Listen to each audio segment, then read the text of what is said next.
बिस्मिल्लाहिर्रहमानिर्रहीम। नाज़रीन अस्सलाम वालेकुम। मैं हूँ इमरान वसीम। नाज़रीन, साबिक़ वज़ीर आज़म इमरान ख़ान और उनकी अहलिया बुशरा बीबी साहिबा को पलट कर खरा और करारा जवाब दिया गया है। और ये जवाब नाज़रीन, इद्दत निकाह केस के जो जज थे कुदरतुल्लाह साहब, उन्होंने अपने तफसीली फ़ैसले में इमरान ख़ान और उनकी अहलिया बुशरा बीबी साहिबा को दिया है। आप नाज़रीन को ग़ालिबन याद होगा कि कल जब अडयाला जेल में गैर शरई निकाह का फ़ैसला सुनाया गया, तो फ़ैसले के बाद मीडिया के नुमाइंदों से, सहाफ़ियों से गुफ्तगू करते हुए बुशरा बीबी साहिबा ने यह कहा कि ये कुरान का फ़ैसला नहीं, ये इब्लीस का फ़ैसला है। तो बड़ा सख्त रिस्पॉन्स था बुशरा बीबी साहिबा का, बड़ा सख्त जवाब था और कुरान का हवाला दिया गया और कहा गया कि यह फ़ैसला शरई नहीं है, कानूनी नहीं है, ये इब्लीस का फ़ैसला सुनाया गया है। तो उस फैसले में तो नाज़रीन, जो 1 जनवरी 2018 का निकाह था, उसको अदालत ने गैर शरई और फ्रॉडुलेंट और डिसऑनेस्टली से किया गया निकाह करार दिया था। लेकिन तफसीली फ़ैसले का इंतज़ार किया जा रहा था कि 7 साल सज़ा इमरान ख़ान को, 7 साल सज़ा बुशरा बीबी साहिबा को, 5-5 लाख रुपए का जुर्माना। इसकी वजूहात क्या हैं, किन रीज़निंग पे ये फ़ैसला अनाउंस किया गया है और सोशल मीडिया पे बड़ी बात हुई इस फ़ैसले की। तो रात के नाज़रीन, ये तफसीली फ़ैसला जज साहब ने जारी कर दिया है और ये 50 सफ़ात का फ़ैसला है, जैसा कि उन्होंने अपने मुख्तसर फ़ैसले में फ़रमाया था, बताया था। और कुछ दोस्त ये लिख रहे हैं अपने मीडिया पे 51 सफ़ात का है। ये 51 सफ़ात का नहीं है, क्योंकि जिसने भी एक PDF फाइल बनाई है, उस PDF फाइल में नाज़रीन जो पेज नंबर 6 है, उसको 2 बार जो है वो उस PDF फाइल में शामिल किया गया है। तो इसलिए वो 51 सफ़ात बनते हैं, लेकिन एक्चुअली ये 50 सफ़ात ही हैं। तो सबसे पहले तो नाज़रीन, इस 50 सफ़ात के फ़ैसले के जो अहम मंदरजात हैं वो आपके सामने हम रखेंगे कि जज साहब ने कैसे नीटी ग्रिटी भी जाके डिस्कस की है और अपने फ़ैसले की वजूहात क्या दी हैं। और फिर उसके बाद जो नवाज शरीफ के हवाले से ख़बर है, जो उन्होंने बड़ा सियासी खड़ा किया है, ना सिर्फ खड़ा किया है, हम सियासी कार्ड खेला है और उसकी गवाही भी दी गई है। अब गवाही किसने दी है, इस पे आते नाज़रीन, लेकिन पहले ये तफसीली फ़ैसला आपके साथ डिस्कस कर लें। नाज़रीन, इस फैसले के आगाज़ में जो हक़ाइक़ हैं, इस केस के जो ख़ाबर मानिका की कंप्लेंट है, उसका जिक्र किया गया है कि क्या इल्ज़ामात इमरान ख़ान और बुशरा बीबी साहिबा पे लगाया गया है।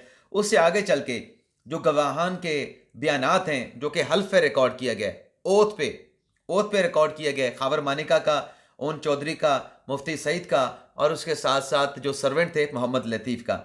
इसके बाद नाज़रीन, अदालत का जो खुलासा अदालत ने दिया है इस फैसले के हवाले से, जो गवाहों के बयानात हैं, कि गवाहों के बयानात का खुलासा ये है कि दूसरा निकाह हुआ फरवरी 2018 में। पहला निकाह जो कि इद्दत में हुआ था वो 1 जनवरी 2018 को हुआ था और शादी से पहले भी इमरान ख़ान और बुशरा बीबी साहिबा की मेल मुलाकातें होती थीं। लेकिन नाज़रीन, आगे बड़ी अहम बातें हैं। जज साहब ये लिखते हैं कि इमरान ख़ान और बुशरा बीबी साहिबा ने अपने दिफा में शवाहिद देने का इरादा ज़ाहिर किया। कहा दोनों ने कि हम अपने दिफा में शवाहिद देंगे, लेकिन जो उन्होंने शवाहिद दिए, जिन चीज़ों का उन्होंने जिक्र किया कि ये हमारे शवाहिद हैं, जब सवाल पूछा गया कि इन चीज़ों की इस केस के साथ रेलेवेंसी क्या है, तो वो उसकी रेलेवेंसी इमरान ख़ान और बुशरा बीबी साहिबा बताने में नाकाम रहे। यानी गैर मुतल्लका चीज़ें अपने दिफा में पेश करना चाह रहे थे। तो जज साहब ने कहा कि ये तो ताख़ीरी हरबा था, तो मैंने इनकी एविडेंस पेश करने की दरख्वास्त को रद्द कर दिया। अब आप नाज़रीन को याद होगा कि तोशा खाना के केस में जो जज हुमायूं दिलावर साहब ने सुना था, उसमें खान साहब पे तोशा खाना के जो तोहाइफ थे वो अपने रिटर्न्स में ज़ाहिर ना करने का इल्ज़ाम था। लेकिन वहाँ पे जब खान साहब का सेक्शन 342 का जब बयान रिकॉर्ड हुआ था, तो खान साहब से भी शवाहिद मांगे गए थे, एविडेंस मांगी गई थी इन डिफेंस। तो खान साहब ने सेक्रेटरी रऊफ हसन का नाम दे दिया था, अपने अकाउंटेंट का नाम दे दिया था। भले नाज़रीन, ऐसा होता है कि सेक्रेटरी इतलात का रिटर्न्स आपके हैं, उसका उस रिटर्न्स के साथ क्या ताल्लुक़ है। और दूसरा, जो आपके टैक्स गोशवारे भरने वाले टैक्स कंसल्टेंट हैं, गलती की है कंसल्टेंट ने की है, लेकिन भुगतना आपको पड़ेगा, क्योंकि आखिर में आप देखते हैं। क्योंकि अगर इस लाइन के ऊपर चीज़ें चलें, अदालती फैसला आना शुरू हो जाएं कि चूँकि टैक्स कंसल्टेंट ने गोशवारा गलत भरा है तो मुलज़म को बरी कर दिया जाए, और जो टैक्स कंसल्टेंट है उसको सजा दी जाए, तो कोई भी किसी का गोशवारा एनुअल जो टैक्स रिटर्न होता है वो कभी नहीं भरेगा। तो ये भी यहाँ पर भी इसी तरह का गैर मुतल्लका मवाद अदालत को देने की पेशकश की गई। जज साहब ने कहा कि शवाहिद से साबित होता है कि इद्दत में निकाह हुआ और तहरीरी तौर पे नाज़रीन, ایسے نہیں عدالت نے ڈکلیئر کیا. خاور مالکہ نے جو طلاق دی تھی بشرا بی بی صاحبہ کو 14 نومبر 2017 کا، اس کا ڈاکومنٹس پیش کیا تھا تحریری طور پہ طلاق دینے کا. اور پھر جج صاحب نے لکھا کہ دراصل یہ جو 1 جنوری 2018 کو نکاح ہوا ہے، یہ نکاح پر نکاح ہے. اب ناظرین آپ بتائیں کہ بشرا بی بی صاحبہ یہ کہہ رہی تھیں کہ یہ قرآن کا فیصلہ نہیں، ابلیس کا فیصلہ ہے، تو نکاح پہ نکاح کرنا یہ کس کا فیصلہ ہے؟ کیا قرآن میں کہیں پہ لکھا ہے کہ نکاح پہ نکاح ہو سکتا ہے؟ قرآن نے تو ایسی چیزوں کی ممانعت کی ہے کہ آپ نہیں کر سکتے. آگے ناظرین جج صاحب لکھتے ہیں کہ نکاح کی دوسری تقریب سے عمران خان اور بشرا بی بی صاحبہ نے انکار نہیں کیا، بلکہ یہ کہا کہ ہماری نکاح کی تقریب تھی لیکن یہ دعائیہ تقریب تھی. اور پھر جج صاحب نے آگے جا کے کہا جو سلمان اکمل علیہ صاحب کا موقف تھا کہ 39 دن میں عدت پوری ہو سکتی ہے، 48 دن ان کے مکمل ہو گئے تھے عمران خان بشرا بی بی صاحبہ کے. اور پھر اس کو پورا ایکسپلین کیا کہ یہ جو چیزیں ہیں جو شریعہ میں لکھی ہیں یہ نبی پاک صلی اللہ علیہ وسلم کا فرمان ہے. تو اس کی وجہ جج صاحب نے لکھی ہے کہ وہ چیزیں اب نارمل اور نارمل خواتین کے اوپر، اب نارمل خواتین پہ اطلاق ہوتا ہے، نارمل خواتین پہ اطلاق نہیں ہوتا. اور بشرا بی بی صاحبہ نارمل خاتون ہیں. تو اس کو اس طریقے سے ایکسپلین کیا گیا. میں زیادہ اس کی وضاحت میں اس لیے نہیں جانا چاہ رہا کیونکہ مناسب نہیں لگتا مجھے ذاتی طور پہ نہیں لگتا، لیکن بڑی ڈیٹیل کے ساتھ ایکسپلین کر دیا ہے کہ نہیں، جو فیصلے سلمان اکمل علیہ صاحب دے رہے ہیں کہ اتنے دن کی عدت ہے، 90 دن کی کا اطلاق نہیں ہوگا، تو جج صاحب نے کہا کہ ان چیزوں کا، ان فیصلوں کا، ان معاملات کا اس کیس کے اوپر اطلاق نہیں ہوتا. وجوہات بھی انہوں نے بیان کی ہیں. آگے انہوں نے کہا کہ یہ جو نکاح ہے فراڈ کے ساتھ ہوا، بے ایمانی کے ساتھ ہوا، عدت میں کیا گیا، اور اس عدت میں کیا گیا اور under the umbrella guys of spiritual healing, یعنی وہ روحانیت کے لیے، جو خان صاحب کہتے ہیں کہ میں روحانیت کے لیے ملاقات کرنے کے لیے جاتا تھا، تو دوسرا نکاح جو کہ فراڈ، پہلا نکاح جو کہ فراڈ اور بے ایمانی کے ساتھ ہوا under the guys of spiritual healing.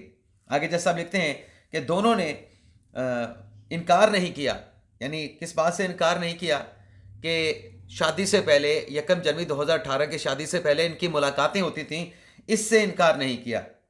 اور ناجائز تعلقات کی بھی جج صاحب نے آگے چل کے بات کی ہے. لیکن جیسے بشرا بی بی صاحبہ نے مذہبی ٹچ دیا، اب جج صاحب نے بھی یہاں پہ آگے مذہبی ٹچ دینا شروع کر دیا کہ دونوں شادی شدہ تھے، تو نکاح سے پہلے کیسے تنہائی میں گھنٹوں کی ملاقاتیں کر سکتے تھے. دونوں جو ہیں وہ فالوور آف اسلام ہیں، یعنی مسلمان ہیں، ٹیچنگ آف اسلام پہ یقین رکھتے ہیں. حقیقت یہ ہے کہ دونوں شادی سے پہلے طویل گھنٹوں کی ملاقاتیں کرتے رہے تنہائی میں، جس میں ان کے خاوند ابسنس ہوتے تھے، خاور مانکہ صاحب. تو سوال یہ ہے کہ کیا ایک مرد تنہائی میں کسی خاتون کے ساتھ ایسی ملاقاتیں کر سکتا ہے؟ کیا اسلام میں اس کی ممانعت نہیں ہے؟ تو پھر جج صاحب نے یہ بھی لکھا کہ یہ جو ملاقاتیں اسپرچول ہیلنگ کے نام پہ ہوتی رہیں، اس کا اختتام نکاح پہ ہوا اور پھر دوسرا نکاح ہوا. اور جج صاحب نے لکھا کہ اس بات سے اتفاق کر لیں کہ ان کے ناجائز تعلقات نہیں تھے، لیکن پھر بھی تنہائی میں مرد کا خاتون سے ملنا، دونوں شادی شدہ، اور گھنٹوں، اور خاوند کی عدم حاضری میں اس کی موجودگی نہ ہو، تو یہ تو غیر ضروری تھا. پہلے دن سے جب رابطہ ہوا بشرا بی بی اور عمران خان صاحب کا، تو اس میں فراڈ کا ایلیمنٹ شامل تھا. تو یہ جج صاحب نے اپنے تفصیلی فیصلے میں وجوہات بیان کر دی ہیں. اس کے علاوہ ناظرین اب آ جاتے ہیں جو نواز شریف کے حوالے سے خبر ہے، لیکن اس پہ آنے سے پہلے ناظرین ایک اور چیز ہے کہ رشید رضوی صاحب معروف قانون دان ہیں، سابق جج ہیں. کل یعنی ان کا علالت کے باعث انتقال ہو گیا، تو انتہائی افسوسناک خبر ہے. اور اللہ تعالیٰ سے ہماری دعا ہے کہ رشید رضوی صاحب بڑے اچھے انسان تھے، بڑے ملنسار انسان تھے. اللہ تعالیٰ ان کی مغفرت فرمائے اور اپنی جوار رحمت میں رکھے اور آئندہ کی زندگی ان کے لیے آسان فرمائے. اس کے علاوہ ناظرین شاہ محمود قریشی کے حوالے سے الیکشن کمیشن نے ایک نوٹیفیکیشن جاری کیا ہے اور ان کو 5 سال کے لیے ڈسکوالیفائی کر دیا گیا ہے. آپ کو یاد ہوگا کہ کچھ دن پہلے شاہ محمود قریشی صاحب جج ابوالحسن ذوالقرنین کے سامنے کہہ رہے تھے کہ آپ نے میرے بنیادی حقوق سلب کر دیے، آپ نے ایسا کر دیا، ویسا کر دیا، فلاں کر دیا. تو وہ اگر نامینیشن پیپر کی اجازت مل بھی جاتی ہے، الیکشن لڑنے کی اجازت مل بھی جاتی، تو جو سائفر کیس میں شاہ محمود قریشی صاحب کو 14 سال کی جو سزا ہوئی ہے، اس کے بعد تو پھر ان کے ویسے نامینیشن پیپر ریجیکٹ ہو جانے تھے، ڈسکوالیفائی ہو جانے تھے. تو نوٹیفیکیشن اب الیکشن کمیشن نے جاری کر دیا ہے کہ شاہ صاحب 5 سال کے لیے پارلیمانی سیاست میں حصہ نہیں لے سکتے. اس کے علاوہ ناظرین ایک مختصر سی خبر دے کے نواز شریف صاحب والی خبر پہ آتے ہیں. عائشہ رجب علی جنہیں پارٹی کا ٹکٹ نہیں ملا تو ناراض ہو گئیں، पार्टी को छोड़ दिया और ऐलान किया कि अब हल्के से पीटीआई को सपोर्ट करेंगी। अब यहाँ पे नाज़रीन मामला ये था, यानी मैं शऊर और अकल की बात कर रहा हूँ, कि यहाँ पे मुशर्रफ नवाज़ ने इस्तेहकाम पाकिस्तान पार्टी को सपोर्ट करने का फ़ैसला किया। हुमायूं खान साहब हैं तांदला वाली से, तो सब्र नहीं हुआ या तहम्मुल नहीं हुआ आयशा रजब अली साहिबा से, तो उन्होंने पार्टी छोड़ दी और पीटीआई के सपोर्ट का ऐलान कर दिया। अब हुआ ये है कि उसी जिसके साथ नून लीग की सीट एडजस्टमेंट हुई, इस्तेहकाम पाकिस्तान पार्टी, उसमें आयशा रजब अली साहिबा ने शमूलियत अख्तियार कर ली है। तो क्या फ़र्क पड़ा? यही तो पार्टी ने किया था कि भाई उनके साथ हमारी डील है, उन्होंने हमारे साथ साथ दिया है, सियासी तौर पे चले हैं, कानूनी तौर पे चले हैं, तो यहाँ पे हमने उनके लिए सीट एडजस्टमेंट करनी है, तो अब आप उसी पार्टी में चली गई हैं। वैसे नाज़रीन अगर ना भी हो सीट एडजस्टमेंट, चलें, मेरा एक अंदाज़ा है कि ये सीट एडजस्टमेंट यहाँ पे हुई है, लेकिन अगर ना भी हो तो नून लीग छोड़ के इस्तेहकाम पाकिस्तान पार्टी में जाना कोई विजयी फैसला लगता है? नहीं लगता। और मेरे ख्याल से पार्टी में जब आप होते हैं तो आपको अच्छे बुरे वक्त दोनों के लिए तैयार रहना चाहिए और पार्टी का हर हाल में साथ देना चाहिए।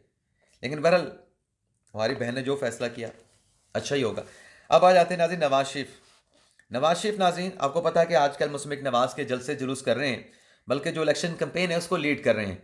और किस सियासी जमात की कितनी पॉपुलैरिटी है, गैलप का सर्वे आया, पहले जो तहरीक इंसाफ वाले उन सर्वेस का हवाला देते थे कि पाकिस्तान तहरीक इंसाफ बहुत आगे जा रही है, लेकिन अब गैलप के सर्वे में मुशर्रफ नवाज़ पॉपुलैरिटी में उसकी जो मकबूलियत है उसमें बहुत ज़्यादा इजाफा हुआ है। और चलें पाकिस्तान के सर्वे छोड़ भी दें, ब्लूमबर्ग जो है एक आलमी नाम है, इंटरनेशनल नाम है, उनकी तरफ से कहा गया, उनके सर्वे रिपोर्ट में कहा गया कि नवाज शरीफ की जो पॉपुलैरिटी है, जो पंजाब की हद तक जो आया था कि वो 36% से बढ़ के 52% तक हो चुकी है और मज़ीद इसमें इजाफा होने का इम्कान है इलेक्शन की डेट, यानी पोलिंग डेट तक जब आप इलेक्शन कोड ऑफ कंडक्ट के मुताबिक कंपेन कर सकते हैं, इसमें मज़ीद इजाफे का भी जो है वो इम्कान ज़ाहिर किया गया। अब नाज़रीन ये हुआ है कि बीबीसी ने भी नवाज शरीफ की मकबूलियत की गवाही दे दी और उसकी वजूहात भी उन्होंने बयान की है कि क्यों नवाज शरीफ की मकबूलियत में तेज़ी के साथ इजाफा हुआ है। बीबीसी ने लिखा कि नवाज शरीफ वजारत उज़्मा के लिए मजबूत उम्मीदवार हैं। यहाँ पे आप मेरी राय के साथ इख्तलाफ कर सकते हैं, लेकिन मैं अपनी राय भी तो आपके सामने रखूँ। मेरी नज़र में नाज़रीन नवाज शरीफ साहब को वज़ीर आज़म नहीं बनना चाहिए चौथी मरतबा, अपने भाई शहबाज शरीफ को बना दें दूसरी मरतबा, क्योंकि जो इस वक्त चीज़ें नज़र आ रही हैं वो एक मुनक़सम पार्लियामेंट नज़र आ रही है और मुनक़सम पार्लियामेंट में आप बहुत सारी सियासी जमातों पर डिपेंड करेंगे, तो वहाँ पे बेहतर शहबाज शरीफ रहेंगे।